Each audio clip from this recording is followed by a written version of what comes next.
ವೀಕ್ಷಕರೇ, ಸುದ್ದಿಗೊಂದು ಗುದ್ದು ಕಾರ್ಯಕ್ರಮಕ್ಕೆ ಸ್ವಾಗತ. ನಾನು ಆಲ್ಫಾ ಮಂಚಿ. ಕೇಜ್ರಿವಾಲ್ರಿಗೆ ದಿಲ್ಲಿಯ ಕೋರ್ಟ್ ಜಾಮೀನು ನೀಡಿದೆ.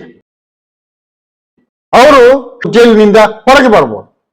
ಇತ್ತೀಚೆಗೆ ನಡೆದಿರುವ ಯುಜಿಸಿ ನೀಟ್ ಪರೀಕ್ಷೆಯ ಪ್ರಶ್ನಾ ಪತ್ರಿಕೆ ಸೋರಿಕೆಯ ಕುರಿತು ರಾಹುಲ್ ಗಾಂಧಿ ಅವರು ಸತ್ಯ ಹೇಳ್ತಿದ್ದಾರಾ, ಸುಳ್ಳು ಹೇಳ್ತಾ ಇದ್ದಾರಾ? हिंदुस्तान में नॉन स्टॉप पेपर लीक होते हैं. ಪತ್ರಿಕಾಗೋಷ್ಠಿಯಲ್ಲಿ ಅವರು ಇತ್ತೀಚೆಗೆ ನಡೆದಿರುವ ಯುಜಿಸಿ ನೀಟ್ ಪರೀಕ್ಷೆಯ ಪ್ರಶ್ನಾ ಪತ್ರಿಕೆ ಸೋರಿಕೆಯ ಕುರಿತು ಮೋದಿ ಅವರನ್ನ ನೇರವಾಗಿ ತರಾಟೆಗೆ ತೆಗೆದುಕೊಂಡಿದ್ದಾರೆ.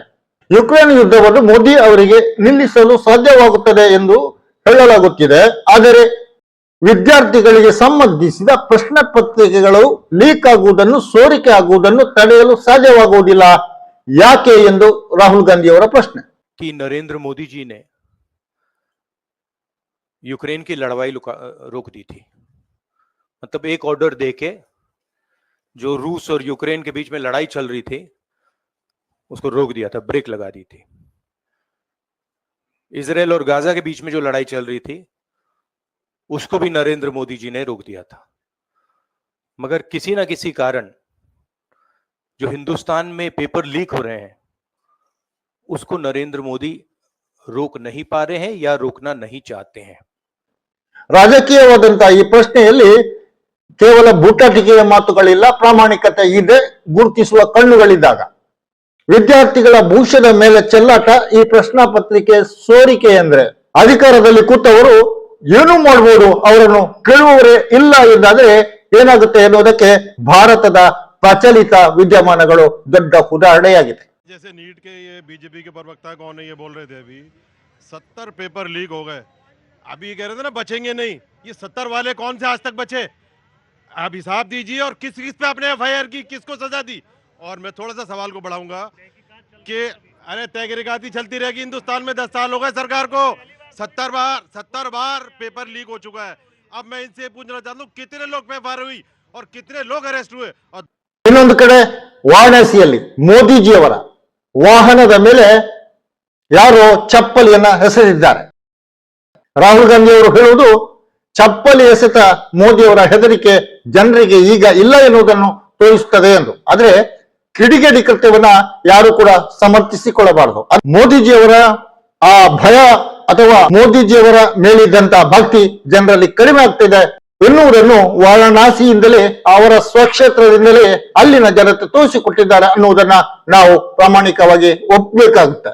ವೀಕ್ಷಕರೇ, ಯುಜಿಸಿ ನೀಟ್ ಪರೀಕ್ಷೆಯ ಪ್ರಶ್ನಾ ಪತ್ರಿಕೆ ಸೋರಿಕೆ ಪರೀಕ್ಷೆಗೆ ಹಾಜರಾದವರ ಅವಸ್ಥೆ ಏನಾಗಬಹುದು? ವಿದ್ಯಾರ್ಥಿಗಳು ಪರೀಕ್ಷೆ ಬರೆದು ಪಾಸ್ ಆದ್ರೆ ಕಲಿಯುವ ಅವಕಾಶ ಸಿಗಬೇಕು ಮತ್ತು ಉದ್ಯೋಗ ಆಕಾಂಕ್ಷಿಗಳಾದ್ರೆ ಅವರಿಗೆ ಉದ್ಯೋಗ ಕೊಡಬೇಕು. ಈ ಎರಡು ಕೂಡ ಬಿಜೆಪಿ ಸರ್ಕಾರಕ್ಕೆ ಮನಸ್ಸಿಲ್ಲದ್ದು. ರಾಹುಲ್ ಗಾಂಧಿ ಅವರೇ ಹೇಳಬೇಕು ಅಂತೇನಿಲ್ಲ. ಉತ್ತರ ಪ್ರದೇಶದಲ್ಲಿ ಪೊಲೀಸ್ ಕಾನ್ಸ್ಟೇಬಲ್ಗಳ ನೇಮಕಾತಿಯ ಪ್ರಶ್ನೆ ಪತ್ರಿಕೆ ಸೋರಿಕೆಯಾಯಿತು. ಲಕ್ಷಾಂತರ ಮಂದಿಯ ಭವಿಷ್ಯ ಮಂಕಾಯಿತು. ಯಾಕೆಂದ್ರೆ ಪರೀಕ್ಷೆಗೆ ಎಲ್ಲಾ ತಯಾರಿಗಳನ್ನು ಮಾಡಿ ಹಾಜರಾದಂತ ವಿದ್ಯಾರ್ಥಿಗಳಿಗೆ ಪರೀಕ್ಷೆ ರದ್ದಾಗಿ ಕೆಲಸ ಸಿಗುವ ಅವಕಾಶವನ್ನು ಕಳ್ಕೊಂಡ್ರು. ಇದರ ಬಗ್ಗೆ ಯೋಗಿ ಆದಿತ್ಯನಾಥ್ರು ಆಗ ಹೇಳಿದ್ದು, ಅಪರಾಧಿಗಳ ವಿರುದ್ಧ ದೊಡ್ಡ ಮಟ್ಟದ ಕ್ರಮ ನಾವು ಜರುಗಿಸುತ್ತೇವೆ. ಆದ್ರೆ ಈವರೆಗೂ ಕೂಡ ಯಾವ ಕ್ರಮ ಆಗಿದೆ ಎಂದು ಯಾವ ವರದಿಗಳು ಸಿಗ್ತಾ ಇಲ್ಲ. ವ್ಯವಸ್ಥೆಯನ್ನ ಮಾಡುವವರು, ನಿರ್ವಹಿಸುವವರು ಅಥವಾ ಸರ್ಕಾರ ಒಂದು ಹೇಳಿಕೆ ನೀಡಿ ಸುಮ್ಮನಾಗುತ್ತೆ. ಈಗ ಕೇಂದ್ರ ಸರ್ಕಾರ ಕೂಡ ಹಾಗೆ ಯುಜಿಸಿ ಮತ್ತು ನೀಟ್ ಪರೀಕ್ಷೆಯ ಕುರಿತು ಕೇಂದ್ರದ ಶಿಕ್ಷಣ ಸಚಿವ ಧರ್ಮೇಂದ್ರ ಪ್ರಧಾನ್ ಅವರು ಹೇಳುವುದು, ಕಠಿಣ ಕ್ರಮ ಕೈಗೊಳ್ಳುತ್ತೇವೆ, ತನಿಖೆಗೆ ಆದೇಶಿಸಿದ್ದೇವೆ, ಸಿಬಿಐಗೆ ಕೊಟ್ಟಿದ್ದೇವೆ. ಉತ್ತರ ಪ್ರದೇಶದಲ್ಲಿ ಪೊಲೀಸ್ ಕಾನ್ಸ್ಟೇಬಲ್ ಪರೀಕ್ಷೆಯಲ್ಲಿ, ಮಧ್ಯಪ್ರದೇಶದಲ್ಲೂ ಕೂಡ ಪಟ್ವಾರಿ ನೇಮಕಾತಿ ಪ್ರಶ್ನೆ ಪತ್ರಿಕೆ ಸೋರಿಕೆ ಆಗಿತ್ತು. ಅಲ್ಲಿ ಕೂಡ ಬಿಜೆಪಿ ಸರ್ಕಾರ ಇತ್ತು, ಇಲ್ಲಿ ಕೂಡ ಬಿಜೆಪಿ ಸರ್ಕಾರ ಇತ್ತು. ರಾಹುಲ್ ಗಾಂಧಿ ಅವರ ಮಾತನ್ನು ಮತ್ತೊಮ್ಮೆ ನೆನಪಿಸಿಕೊಳ್ಳುವುದಾದ್ರೆ, ಭಾರತದ ಶಿಕ್ಷಣ ಸಂಪ್ರದಾಯವನ್ನೇ ಬಿಜೆಪಿಯ ಮಾತೃ ಸಂಘಟನೆಗಳು ಕ್ಯಾಪ್ಚರ್ ಮಾಡಿವೆ, ತಮ್ಮ ಹಿಡಿತದಲ್ಲಿಟ್ಟುಕೊಂಡಿವೆ. ಎಲ್ಲ ಮುಖ್ಯ ಸ್ಥಾನಗಳಲ್ಲಿ ಈ ಮೆಂಟಾಲಿಟಿಯ ಜನರೇ ತುಂಬಿಕೊಂಡಿದ್ದಾರೆ.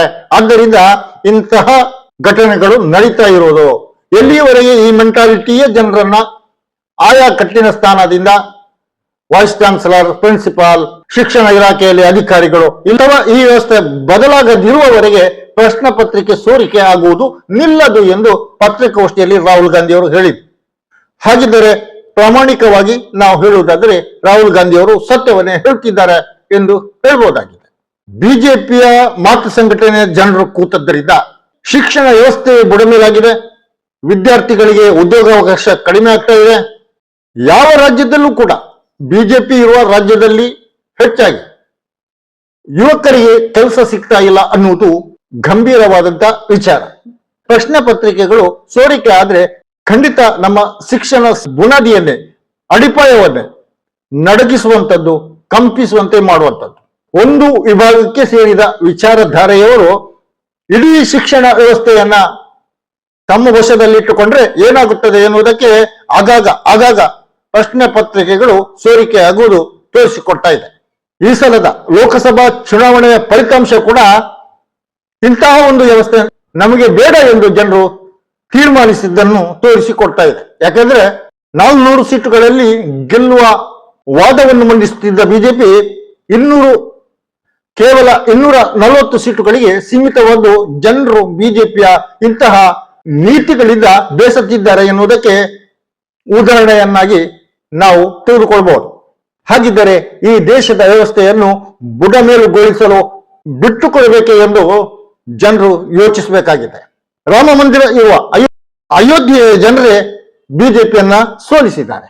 ಅಂದ್ರೆ ಯಾವ ಮೆಂಟಾಲಿಟಿಯ ಜನರಿದ್ದಾರೆ, ಯಾವ ಮೆಂಟಾಲಿಟಿಯ ಜನರು ಕೂತಿದ್ದಾರೆ, ಅವರನ್ನು ನಾವು ಒಪ್ಪುವುದಿಲ್ಲ ಇನ್ನು ಮುಂದೆ ಅನ್ನುವ ಸಂದೇಶ ಇದು. ರಾಹುಲ್ ಗಾಂಧಿ ಅವರು ಶಿಕ್ಷಣ ಸಂಸ್ಥೆಗಳಲ್ಲಿ ಈ ಮೆಂಟಾಲಿಟಿಯ ಜನರು ಕೂತದ್ದರಿಂದ ಪ್ರಶ್ನೆ ಪತ್ರಿಕೆ ಸೋರಿಕೆ ಆಗುತ್ತಿದೆ ಎಂದು ಹೇಳ್ತಾರೆ. ಚುನಾವಣೆಯಲ್ಲಿ ದೇಶವನ್ನು ಇಂಥ ಮೆಂಟಾಲಿಟಿಯವರು ನಡೆಸಬಾರದು ಎನ್ನುವುದನ್ನು ಕೂಡ ಜನರು ತೀರ್ಮಾನಿಸಿದ್ದಾರೆ. ಏನೇ ಇದ್ರು, ಯಾರೇ ಇದ್ರು, ವಿದ್ಯಾರ್ಥಿಗಳ, ಯುವಕರ ಭವಿಷ್ಯದ ಮೇಲೆ ಆಟ ಆಡುವುದು ನಿಲ್ಲಬೇಕು. ನೀಟ್, UGC ಅಂತ ಪರೀಕ್ಷೆಗಳಲ್ಲಿ ಪ್ರಶ್ನೆ ಪತ್ರಿಕೆ ಸೋರಿಕೆ ಆಗುವುದನ್ನ ದೇಶದ ಪ್ರತಿಯೊಬ್ಬರು ಖಂಡಿಸಬೇಕು. ಇದು ಜನರ ಧ್ವನಿಯಾಗಬೇಕು. ದೇಶದ ಭವಿಷ್ಯವನ್ನ ನಿರೂಪಿಸುವಂತಹ ಯುವ ಶಕ್ತಿಯನ್ನ ಈ ರೀತಿ ಬಳಲುವಂತೆ ಮಾಡುವುದು ಖಂಡಿತವಾಗಿಯೂ ಘೋರ ತಪ್ಪು. ವೀಕ್ಷಕರೇ, ಸುದ್ದಿಗೊಂದು ಗುದ್ದು ಕಾರ್ಯಕ್ರಮದಲ್ಲಿ ಈ ಹೊತ್ತಿನ ಚರ್ಚೆ ಇಷ್ಟೇ. ಇನ್ನೊಂದು ಕಾರ್ಯಕ್ರಮದೊಂದಿಗೆ ಇನ್ನೊಮ್ಮೆ ನಿಮ್ಮ ಮುಂದೆ ನಾನು ಹೊಂಚಿ. ಜೈ ಭಾರತ್.